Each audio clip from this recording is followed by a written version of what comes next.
Amazon generated $148.5 billion in operating cash flow. After capital spending, only $1.2 billion was left as free cash flow. That is not a typo.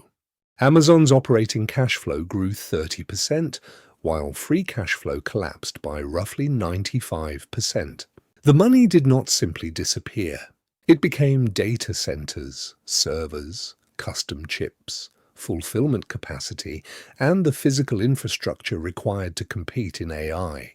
The question is whether Amazon is destroying cash or buying the next AWS-sized advantage. To answer it, we need to follow $147 billion through a company that looks less like a retailer every quarter. Start with Amazon's own definition. During the 12 months ended March 2026, the company generated $148.531 billion of operating cash flow. Purchases of property and equipment net of proceeds and incentives consumed $147.299 billion. The remainder was $1.132 billion of free cash flow.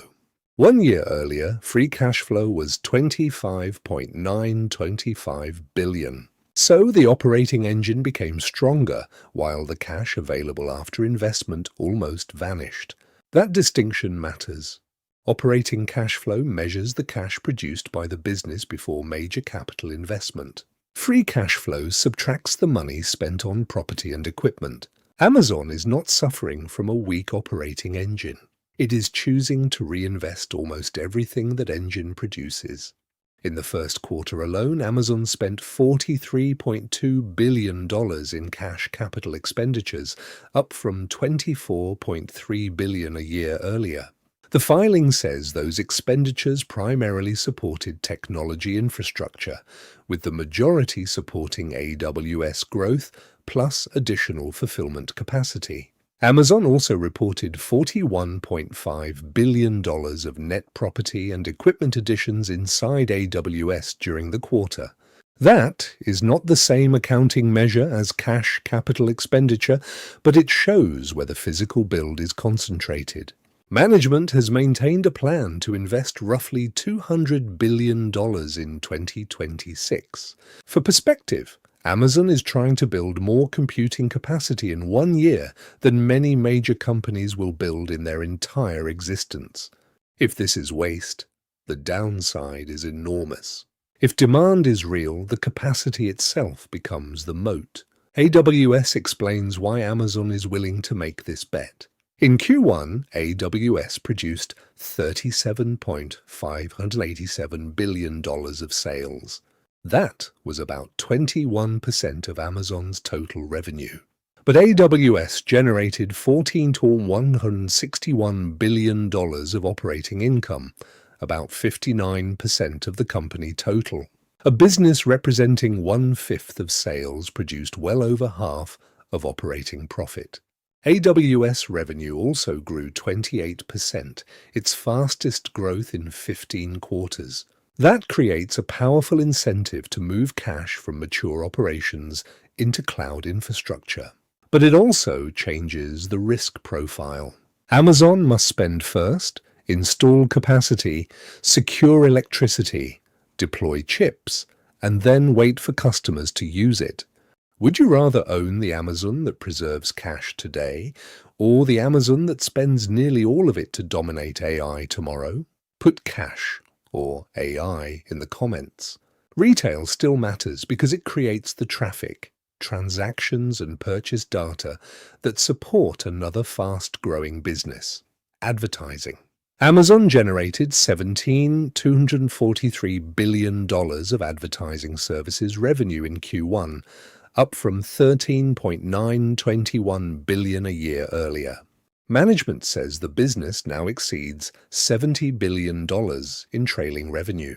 Amazon does not disclose advertising profits separately, so we should not invent a margin. But the strategic role is clear. Millions of shoppers arrive with purchasing intent. Sellers pay to reach them, That revenue helps improve the economics of the retail ecosystem without requiring Amazon to own every product being sold. The visible storefront attracts demand. Third-party services and advertising monetize that demand. AWS then turns the wider company's scale into infrastructure expertise. The headline profit number needs a separate warning label. Amazon reported $30.255 billion of Q1 net income, but that result included $16.8 billion of pre-tax gains from its Anthropic investments. Most of that came from marking the value of private securities higher and converting part of Amazon's earlier investment. The gain increased reported income, but it did not represent cash earned from selling products or cloud services. The relationship is still strategically important. Amazon invested $8 billion in Anthropic from 2023 through 2025, invested another $5 billion after the quarter, and disclosed a financing facility that could eventually reach $20 billion. Amazon is not merely hosting AI companies. It is becoming their investor, financing partner, chip supplier, and cloud landlord. That can create durable demand. It can also make it harder to separate organic customer demand from demand supported by Amazon's own capital. This is where the strategy becomes more ambitious than renting NVIDIA GPUs. Amazon says its chip business, including Graviton, Trainium, and Nitro, has passed a $20 billion annual revenue run rate and is growing at triple-digit percentages. The company landed more than 2.1 million AI chips during the past 12 months, and more than half were Trainium. Anthropic has agreed to use up to 5 gigawatts of current and future Trainium capacity. OpenAI has committed to consume roughly 2 gigawatts beginning in 2027. Custom silicon gives Amazon another way to control cost, supply, and product design. The goal is a closed infrastructure loop. Invest in leading model companies, bring their workloads to AWS, run those workloads on Amazon chips, and use the resulting scale to make the next generation cheaper and more capable. The bull case is straightforward. AI demand is arriving faster than capacity can be installed. AWS growth has accelerated to 28%. Its Q1 operating margin was nearly 38%. If new data centers fill quickly and Trainium captures a meaningful share of AI workloads, today's capital spending can produce years of high-margin revenue. The trap is not that AI demand disappears completely. The trap is that returns arrive too slowly. Data centers create depreciation, power obligations, financing needs, and technology risk before they create revenue. Amazon raised $59.5 billion of new debt and other borrowings during Q1, while also making major investments in AI companies. A stronger balance sheet can support that build, but size does not eliminate the need for returns. The key question is not whether Amazon can spend $200 billion. It is whether each new dollar earns more than it costs. Amazon's July 30th earnings report should be judged on 4 items. First, AWS growth and whether installed AI capacity is converting into customer usage. Second, cash capital expenditure and the path back from $1.2 billion of free cash flow. Third, the quality of AI demand, including how much comes from financially durable customers beyond Amazon's strategic partners. Fourth, custom silicon adoption and whether Trainium can improve the economics of AI infrastructure. Also, watch depreciation and AWS margin.